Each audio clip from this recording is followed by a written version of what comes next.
opérationnels au siège de l'antenne de Kikwit, avec notamment les contrôleurs techniques territoriaux et les contrôleurs techniques provinciaux. Comment gérer les déchets des ménages et les déchets solides? Cette problématique a servi d'étude pour le chef des travaux Ignace Palnou qui a proposé des solutions à la suite de la soutenance de sa thèse doctorale. Reportage. La gestion durable des déchets solides des ménages dans la ville de Kinshasa, contribution à la problématique de financement et d'assainissement. Cette étude a fait l'objet de recherches sur les inconvénients de l'insalubrité dus au manque de sens de responsabilité et le manque de bonne politique de gestion des déchets.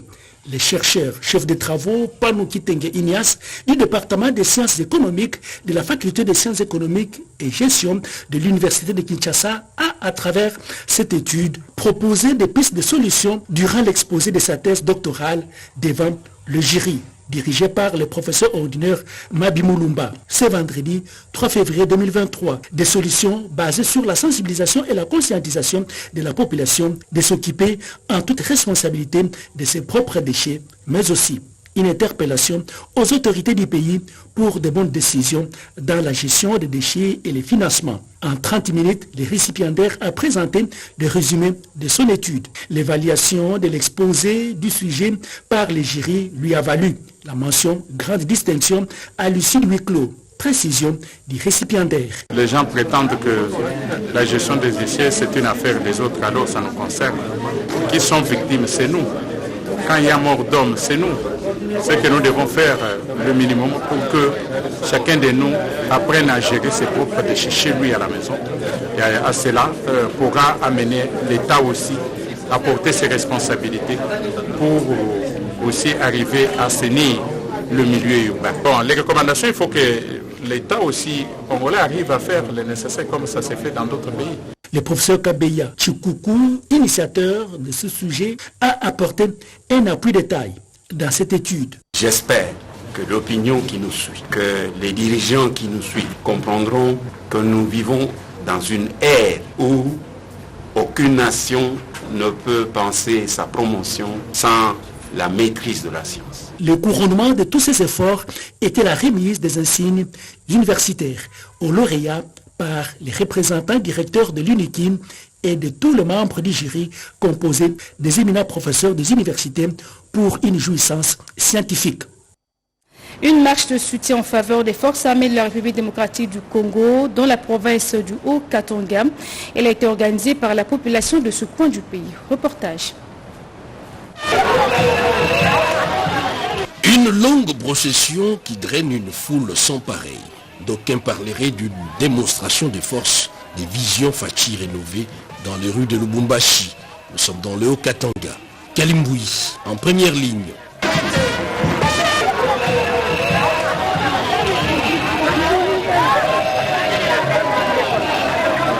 L'autorité morale de cette formation politique. Tous ont affiché leur soutien au président de la République, Félix-Antoine Tshisekedi. Un chapitre important a été réservé également pour un appel à un enrôlement massif. Donc la vision Fachi rénovée est de ceux qui sont confiants et de ceux qui sont déterminés à apporter une majorité au chef de l'État. Et pour bien voter, il faut avoir sa carte.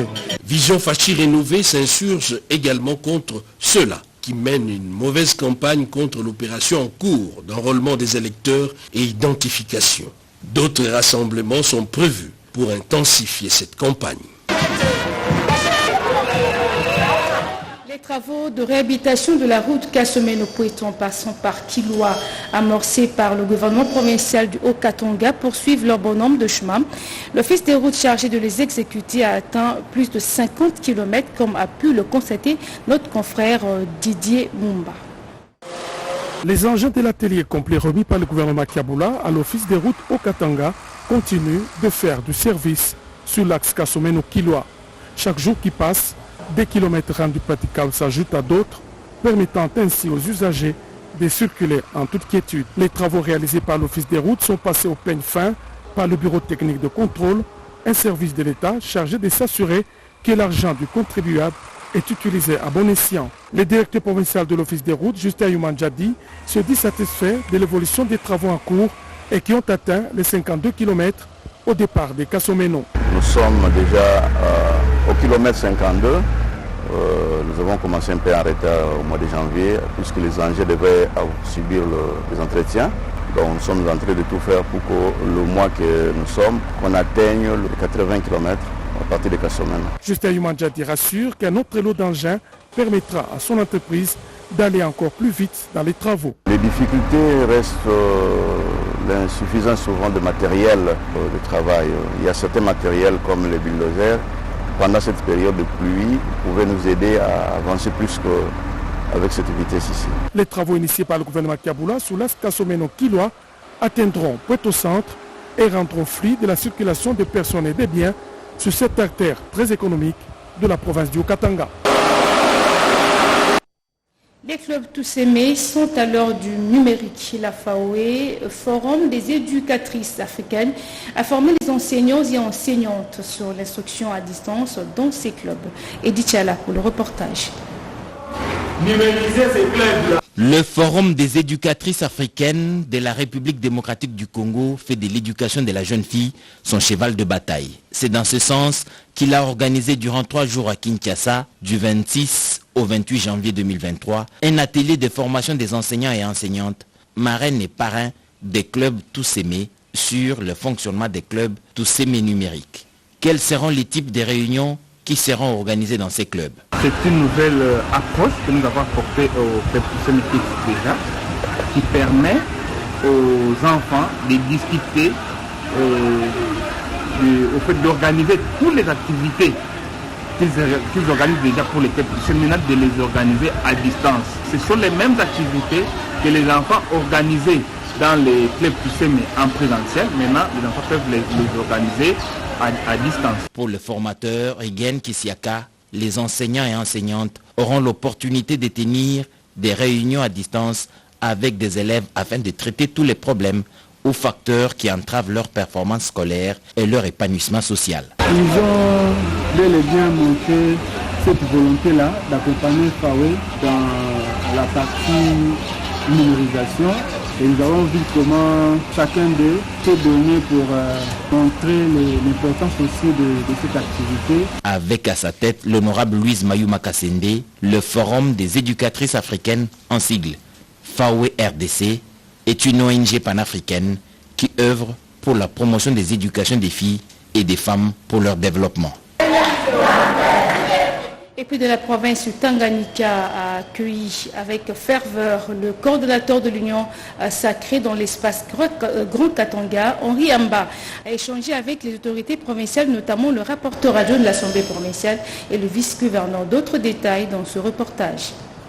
Coordonnateur de l'Union sacrée de la nation Grand Katanga, le professeur Henri Yamba, accompagné par ses deux adjoints Dieudonné Tchenge et Mitterrand Shindano, ont effectué leur premier voyage dans la province du Tanganyika, ce 3 février 2023. Accueillis comme un roi dans cette partie de l'espace Grand Katanga par une forte délégation de l'Union sacrée de la nation Tanganyika et son parti Alternance pour l'émergence du Congo, avec pour mission redynamiser l'Union sacrée dont le Grand Katanga et prêcher Félix-Antoine Tshisekedi Tshilombo pour son deuxième mandat en 2023. Les Lions Blancs, le professeur politologue Henri Yamba, aussitôt arrivé dans la province du Tanganyika et parti à l'Assemblée provinciale où il était accueilli par le rapporteur adjoint de cette première institution provinciale. Juste après cet échange, le représentant de Fatou Béton dans le Grand Katanga a échangé à cœur ouvert avec quelques fédéraux du coin pour sensibiliser la population à s'enrôler massivement. Avant de clôturer sa journée par une réunion au gouvernorat de la province avec le vice-gouverneur accompagné du ministre de l'Intérieur Aïe, le Baba wa Katanga s'est dit satisfait de cette journée riche en stratégie en faveur de Fatou Béton. C'était une promesse de vie. J'ai dit je ferai la ronde de toutes les provinces pour faire l'état des lieux afin de présenter le diagnostic fiable. Aujourd'hui c'est une réalité, nous sommes à Tanganyika et demain ou le lendemain nous serons à Olomami et ainsi de suite pour conquérir l'espace du Grand Katanga.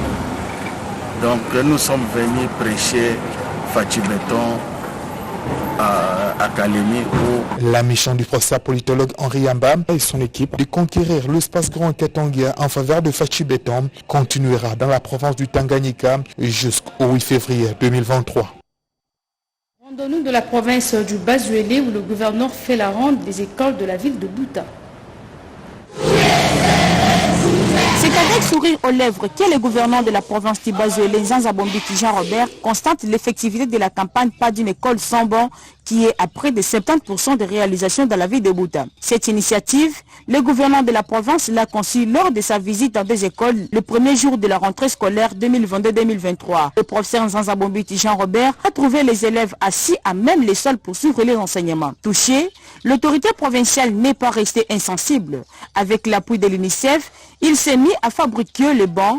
4 mois plus tard, le slogan « Pas d'une école sans banc » est devenu une réalité. Les élèves sont assis sur le banc et étudient dans de bonnes conditions. Les représentants des associations nationales des parents du Congo, ANAPECO en sigle, M. Germain Badigbia, remercie le gouvernement provincial pour ce geste combien louable. C'est un gouverneur extraordinaire parce que plusieurs années, on n'a jamais vu un gouverneur sillonner dans des écoles.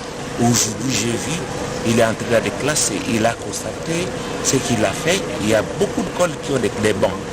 Je suis très content, c'est quelqu'un qu'il faut soutenir. Même son des cloches des élèves et enseignants, les premiers bénéficiaires qui n'ont pas manqué de remercier sincèrement le professeur Jean-Robert Nzanza Bombiti. Grâce à monsieur le gouverneur, il nous a donné l'opportunité de nous donner les bas. En tout cas, nous manquons les mots de lui remercier vraiment. Aujourd'hui, les enfants sont passés sur le banc. C'est le don qui est donné par le gouvernement aussi. Nous allons dire aussi merci pour notre gouverneur. C'est une très bonne avancée, certes, mais malgré cette réalisation, il reste encore beaucoup à faire dans ces domaines. Vive polémique dans la province du Haut-Tuélé autour du prêt sollicité par le gouvernement provincial auprès de Kibali Gold Mining et dont les documents ont fuité sur les réseaux sociaux. Le ministre provincial dénonce la signataire des 10 documents à cette occasion dissipé tout malentendu dans un point de presse tenu à Issiro, Damas Sissoli. Sans tabou avec la presse, au cours de laquelle toutes les questions sont posées, le ministre provincial Ismaël Ebounze Magadi, en charge des finances et mines, lève le voile et dissipe tout malentendu autour d'un prêt de 2 millions de dollars américains sollicité auprès de la société Kibali Gold Mine et qui bouscule la toile. La province est une entité qui a une autonomie administrative et financière. La demande a été formulée à notre partenaire Kibali et celle-ci n'a pas encore répondu. Et donc, aucun franc de cette entreprise n'est tombé dans le trésor provincial. Pour les cas d'espèces, nous avons 5 ponts plus autant de prisons qui sont nécessaires pour la province du Haut-Tuélé. À une question autour de l'étendue de ses compétences pour poser un tel acte qui friserait même le non-respect de la loi de finances, Ismaël Ebounze Magadi appelle tous les agitateurs au calme. Au niveau de la recherche des moyens, la régie n'intervient pas. Au niveau de l'encaissement de l'argent trouvé, sur base de ces recherches, on demande à la régie d'aller encaisser à tel endroit. Dès que la démarche est concluante, on recourt à l'organe délibérant. Signalons que cet exercice démocratique et citoyen de redevabilité s'est déroulé en présence de l'un de ses collègues et du directeur de cabinet de l'autorité provinciale. Ils ont été notifiés par le ministre de l'Intérieur. Les nouveaux promus de la territoriale de la province du Congo ont reçu leur notification. C'était au cours d'une cérémonie présidée par le gouverneur de province Jean-Marie Petit Tamata. Les détails avec Félix Zaloumiti-Dandou.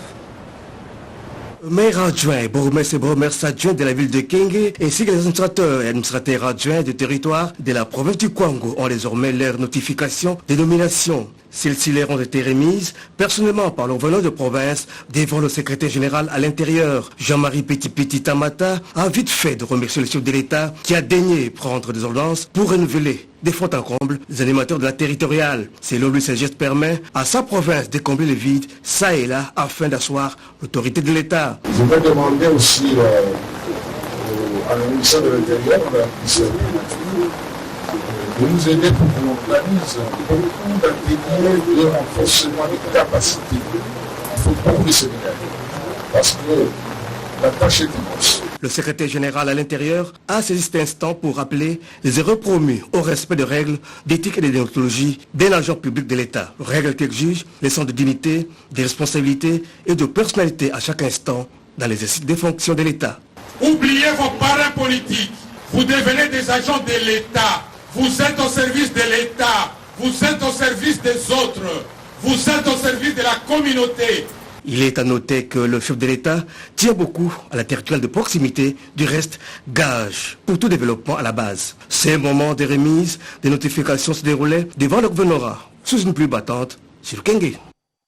Pendant ce temps, dans le sud Kivu, le gouverneur de cette province a procédé à la visite d'inspection des travaux d'entretien routier. Érosif, dans la plaine de la Ruzizi, sur la route nationale numéro 5, c'était le mercredi 1er février dans les territoires d'Ouvira par le gouverneur de province Tongwabidje Kassi, des travaux anti-érosifs financés par le gouvernement central à travers le Fonds national d'entretien routier.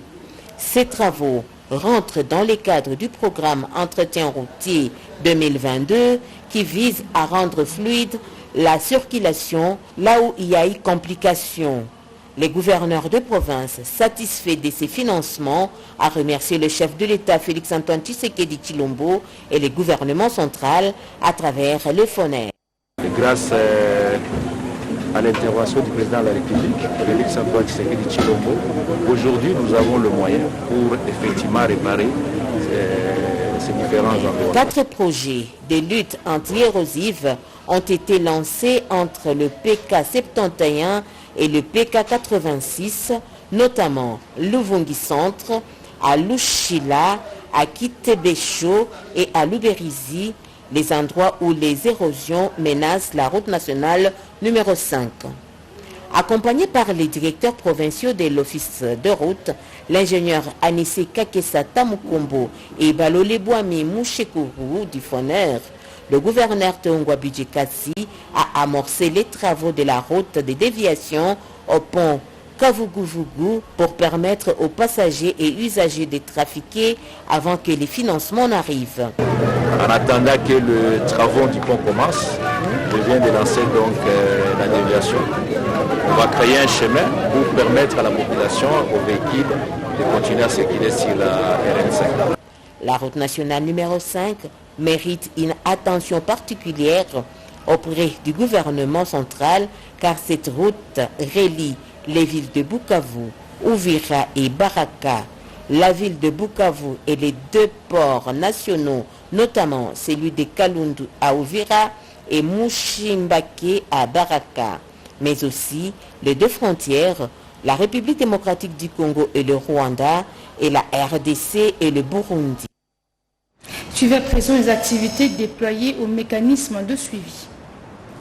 Kikwit, dans le cadre de la sensibilisation de la population de l'espace Grand Bandundu pour s'approprier le processus électoral, les hauts représentants du chef de l'État Claude Ibalanki Kolomba, coordonnateur du mécanisme de suivi de la COCA d'Addis Abeba, a fait un constat amer de l'état de délabrement très avancé de quelques infrastructures scolaires et routières à Kikwit. La tournée d'inspection démarre par la visite des bâtiments de l'Institut Kazamba sur place. Le constat est désolant. Cette vieille école, construite depuis 1971, se trouve en voie de disparition dans le système éducatif congolais, selon le propos des enseignants.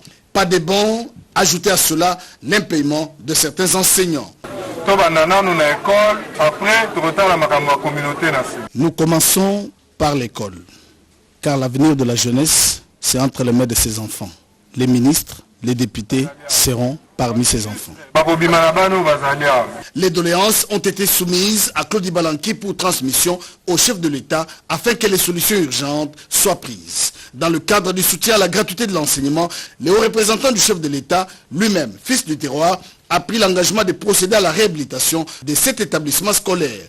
Claude Ibalanki a instruit l'architecte d'entamer les études de faisabilité pour amorcer les travaux de réhabilitation de cette école. Faisant d'une pierre deux coups, quelques ravins se trouvant dans la commune de Kanzombi ont été visités. Claude Ibalanki a promis de rencontrer les responsables de l'OVD et Office des routes pour des solutions urgentes. Autre chose, une nouvelle application digitale de gestion de la clientèle consommatrice de l'énergie électrique a été mise sur pied. Une innovation de la chercheuse congolaise Anju Banze de l'université de Supromad. Reportage Odilo Kaluma. Gestion de la clientèle à la Société nationale d'électricité Kolwezi dans les Lualaba laisse à désirer. Tout est bien tout dans cette structure à l'intérieur du pays, c'est fait manuellement, bref, de manière archaïque avec toutes les conséquences que l'on peut imaginer. Entre autres, perte des documents comptables et pourtant, nous sommes à l'ère de nouvelles technologies de l'information et de la communication. Cette situation déplorable a inspiré la chercheuse Anjou Banze Moukanya de l'Université du Soprama de Massina à Kinshasa, faculté de management et sciences économiques. Dans le cadre de son travail de mémoire, de diplôme d'études approfondies défendu avec brio devant le jury, elle est parvenue à mettre sur pied une application digitale des hautes volées, instrument capable de gérer de manière rationnelle, automatique, le paiement des factures clients de la Société nationale d'électricité et Kolwezi, et aussi de prendre en compte toutes les préoccupations des consommateurs sur le plan de la fourniture de l'énergie. Cette innovation qui a convaincu le jury après le jeu des questions et réponses a valu à la chercheuse Anjou Banze Moukanya le titre de doctorant avec la mention grande distinction. Voici une occasion pour accepter dans l'ordre international des managers congolais. Voilà, on peut applaudir tout le monde. Comme annoncé au début de ce journal, cri d'alarme en direction des autorités compétentes du pays. Il est lancé par les usagers de la route Capella Université dans la commune de Kalamou. Ceci suite à l'arrêt des travaux, causant ainsi une désolation à la population. Un reportage signé Merveille Nikomo. Le croisement des avenues Capella Université dans la commune de Kalamou, d'ordinaire très fréquenté, présente le visage d'un cratère. Ce qui inquiète les usagers de ces tronçons dans les piétons, le chauffeur des taxis et motocyclistes. L'arrêt des travaux serait à la base de cette dégradation.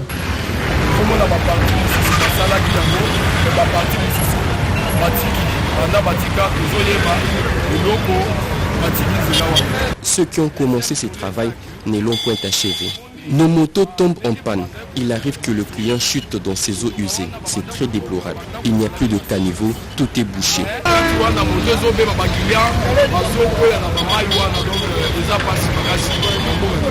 La route devient de plus en plus impraticable. Les nids des poules obstruent le passage. L'on a l'impression de voir des lacs artificiels sur la route en cas de forte pluie. Situation déplorable qui occasionne de graves embouteillages aux heures de pointe.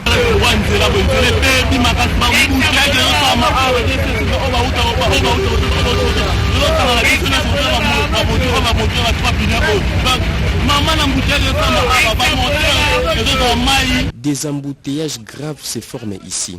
Nous ne savons où garer nos véhicules quand il pleut. Les amortisseurs se dégradent au jour le jour. Les radiateurs chauffent à tout moment. Nous ne savons à quel sens se vouer.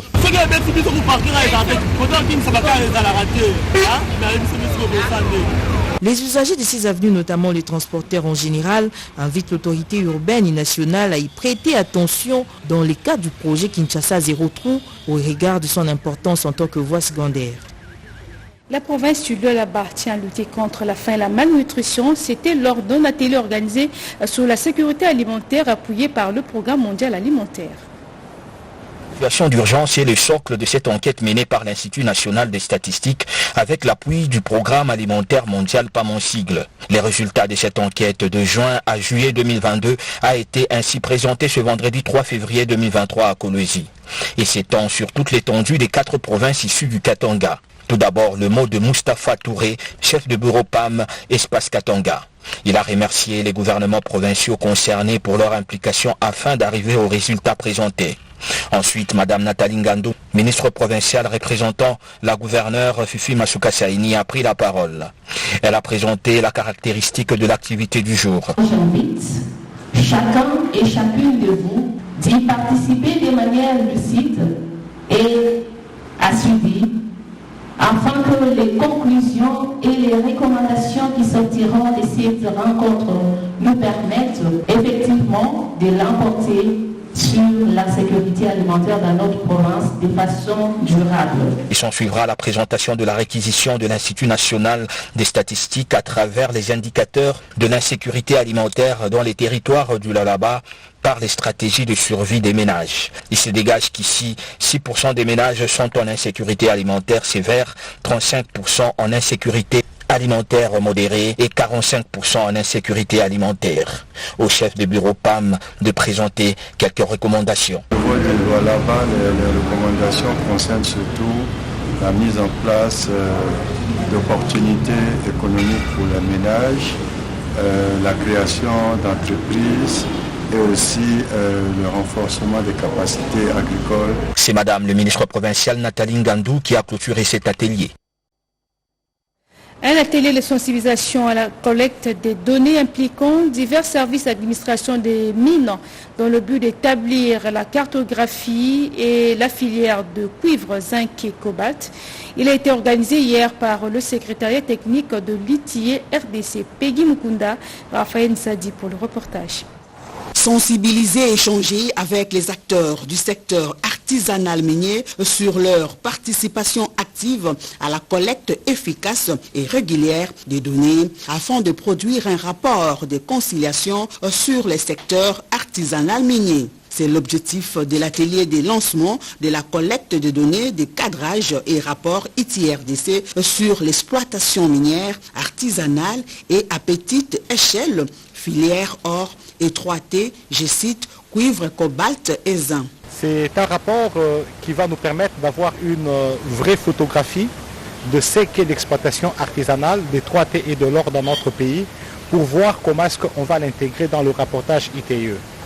In fine, après le rapportage ITIE, ça doit nous servir comment est-ce qu'on peut arriver à formaliser ce secteur pour que ça puisse améliorer les recettes internes provenant du secteur des ressources naturelles dans notre pays. La photo que nous sommes en train de prendre de notre secteur artisanal doit nous montrer les EA qu'on a installés et aussi les sites autorisés et non autorisés. C'est pour que nous puissions voir l'origine exacte de nos minerais qui viennent de l'Est. Avec l'appui financier de la coopération belge à travers Enabel, que le comité national de l'ITIE-RDC a recruté le cabinet Mazar RDC pour réaliser l'étude de cadrage et produire les rapports de conciliation sur la filière 3T et or. Chef ce journal réalisé par Rodé Panda, Merveille Mikomo a concouru à sa rédaction dans une touche technique de Patti Kwedi. Merci de nous avoir suivis. Restez branchés sur nos antennes. Le prochain rendez-vous avec l'actualité, c'est à 22h dans une présentation de Serge Merlet Matin. Bon week-end chez vous.